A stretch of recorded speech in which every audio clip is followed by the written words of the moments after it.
wanted me to end Boots' career before it started. Yeah. I don't know about that. I've been said that.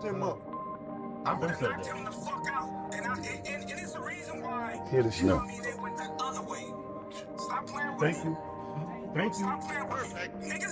Real boxing motherfuckers know why they went the other way. He wasn't ready yet. He needed a couple of more fights, they said. Stop playing. Y'all be He already said That's that. right. That's right. But out. It ain't his time. That's right. It ain't his time yet. And I be trying to be nice because I support the young fella and all that. And he black and shit. I want to see him succeed. That's my thing. Niggas can't come up to me and do the same shit that they can do with other niggas. Niggas don't do that with me. I would slap the piss out of niggas' face. Niggas know who to play with. But that was also what I'm saying. His career is already Niggas don't even really be saying my name. They be like, oh, I'm with everybody. I'm on everybody. I will stop everything. Niggas say my name. Niggas say I knocked Terence Crawford out, nigga. You ain't regular, Terence. We know that. You ain't regular. You ain't regular. See? Well, I know me and Wallow tried you, nigga. We won. We won, nigga. We won. I know martial arts.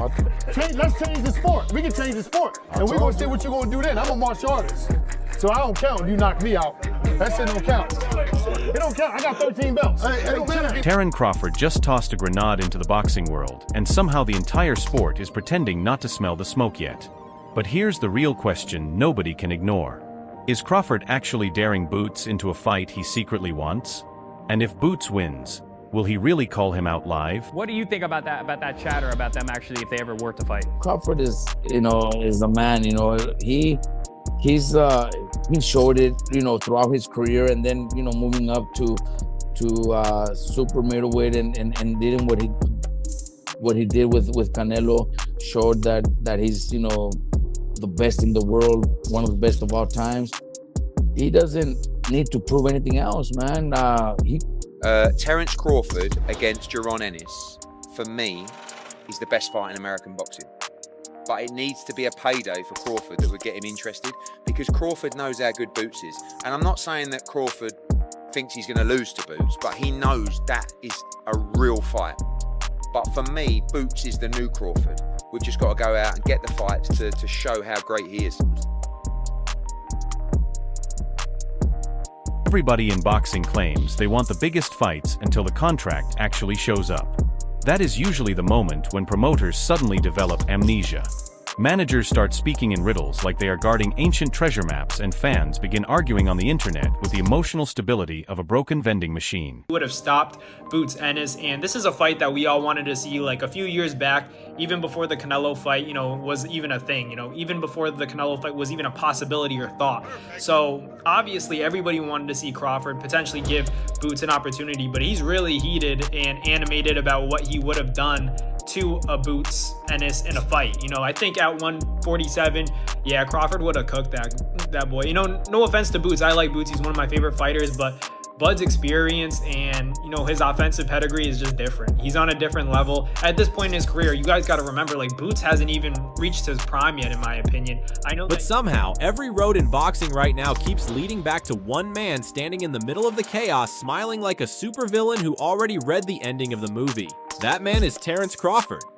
And listen, man, we done already said we retired. We done already said we ain't got nothing left to prove in this sport. We done said that the money don't move us to go out there and box again.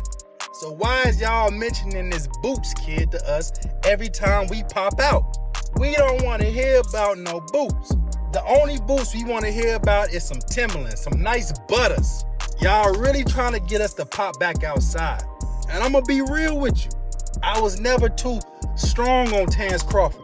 I thought Sean Porter could have beat him. Somehow every road in boxing right now keeps leading back to one man standing in the middle of the chaos, smiling like a supervillain who already read the ending of the movie. That man is Terence Crawford. The question continues to rise now. Should the pound-for-pound king come out of retirement? Undefeated 5-division champion, 3-division undisputed champion, first ballot Hall of Famer, the greatest fighter of his generation and his era, Terence Bud Crawford, 42 wins, no loss, no draw, 31 wins by way of knockout. Should Terence Crawford, at 38 years of age, He'll be 39 in September. Should Terence Bud Crawford come out of retirement and compete against the Phenom, as I refer to him as, former lineal unified WBA, IBF, Ring Magazine welterweight world champion,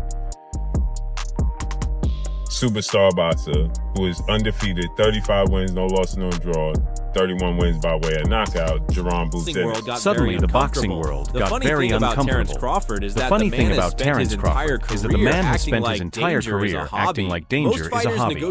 Most fighters negotiate risk the way people negotiate rent prices. Crawford negotiates risk like somebody double-dog dared him in middle school, and he never emotionally recovered from it. The man moved through weight classes, collecting belts, the way streaming services collect subscription fees. Super lightweight, welterweight, super lightweight, junior middleweight, welterweight, it almost stopped junior feeling middleweight. normal after a while. It almost because stopped every feeling normal division after a kept ending while the same because way. every division Somebody kept talks ending the same confidently way. before the fight. Somebody Crawford talks confidently downloads their before soul the by fight. round 6. Crawford and downloads their soul by round 6, and suddenly the commentators start sounding concerned for public safety. So when this whole Boots and conversation exploded again, Crawford did not react like somebody avoiding smoke. He reacted like somebody annoyed that people keep pretending he is hiding from a fire while he is literally standing inside the flames roasting marshmallows.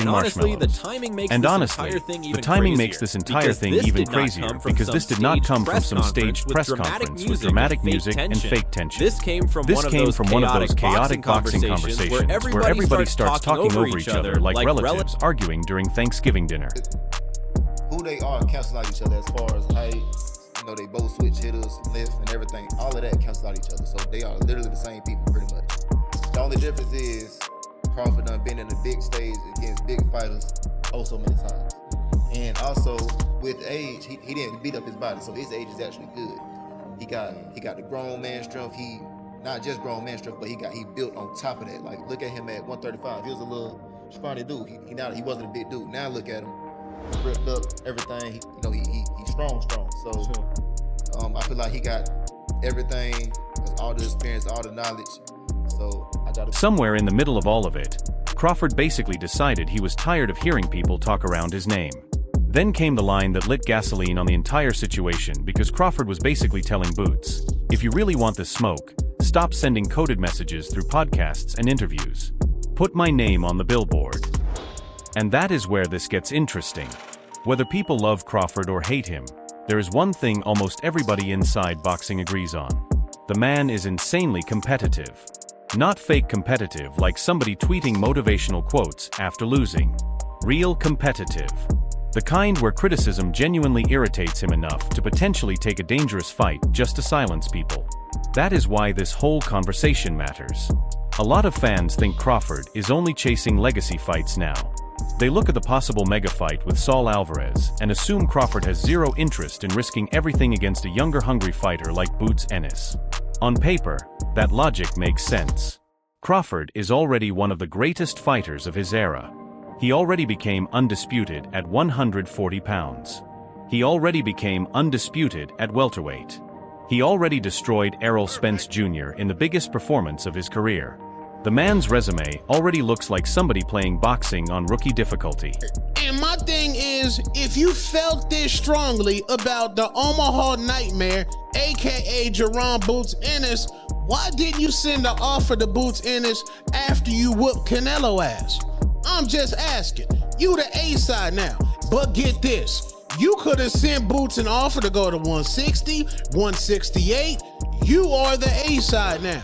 And respectfully, you are bored. Yeah, you sleeping at fights, gang. And let's be real. You owe the fans a reign as the face of boxing. I've already given you that title. So why would he risk all of that against a dangerous younger fighter from Philly? Because Terence Crawford might genuinely be addicted to proving people wrong. That is what makes him different. Most elite fighters eventually become businessmen first and fighters second. Crawford somehow stayed emotionally wired like the kid nobody believed in from Omaha, who still feels disrespected every time somebody doubts him. And when people start saying Boots is the future and Bud is avoiding him, you can almost see Crawford taking it personally. That random phone call that surfaced recently only added fuel to the fire, because it reminded everybody that this fight was not some fantasy made up by fans on social media. conversations actually happened. People keep acting like Crawford versus Ennis was never remotely possible, but the reality is much messier. Crawford actually fought under BLK Prime before and reportedly earned massive money for it. So when people say there was interest in paying him even more to fight Boots, that is not some imaginary scenario cooked up by conspiracy theorists wearing aluminum foil hats. Now to be fair, context matters. At that time, Boots Ennis was still rising. Talented, dangerous, explosive, absolutely terrifying for the division, but still developing. Throwing a young fighter into the ring with Crawford at that stage was basically like giving a rookie driver a Formula One car during a thunderstorm and saying, "Good luck, champ." Even Boots fans understood the rest. The boxing pundits and the public had to match you up with a Terence Crawford, right? Who was at the top of the game right now, because they couldn't see anybody else that could compete with him. So did you take that as a compliment? When I was coming, I really wasn't too worried about who was this, who was that. Like, you was focused on what you was trying to do. I know my task in hand. My task in hand was coming up at that time. I was fighting at 47, so my task in hand was being undisputed. You know, and these guys was playing around a little bit, so you know I didn't get to become undisputed, but I was able to become unified, you know, lineal champion at 47. So that was you know good enough for me. Is that frustrating to you? Because Merged the boxing pundits and the public had to match you up with a Terence score, right? Who was at the top of the game right now because they couldn't see anybody else that could compete with him. So, did you take that as a compliment? When I was coming, I really wasn't too worried about who was this, who was that. You was focused on what you was trying. I know my task in hand. My task in hand was coming up at that time. I was fighting in 47. So my task in hand was being undisputed, you know, and these guys was playing around a little bit. So, you know, I ain't get to become undisputed, but I was able to become unified, you know, lineal champion at 47. So that was, you know, good enough for me. Is that frustrating to you? Cause I can hear. He's getting to that point in his career where people are saying like, all right, he's got to fight somebody now. But at the end of the day, like Boots is a talented fighter, but you guys got to understand Crawford has already done it all. You know, you don't want to put Boots, you know, who has so much potential and a bright future in the ring with a guy like Terence Crawford. It just didn't make sense. It didn't make sense because Crawford was honestly like, let this kid be great. Don't put him in there with me because you're not going to get out of there alive. You know, I'm going to handle that business and retire the kid before he even gets his chance. So that's why Crawford is saying, dude, just stay away. That's all for today's video. If you enjoyed this breakdown, don't forget to like the video, subscribe to Boxers Hub, and let us know your opinion in the comments. We'll see you in the next.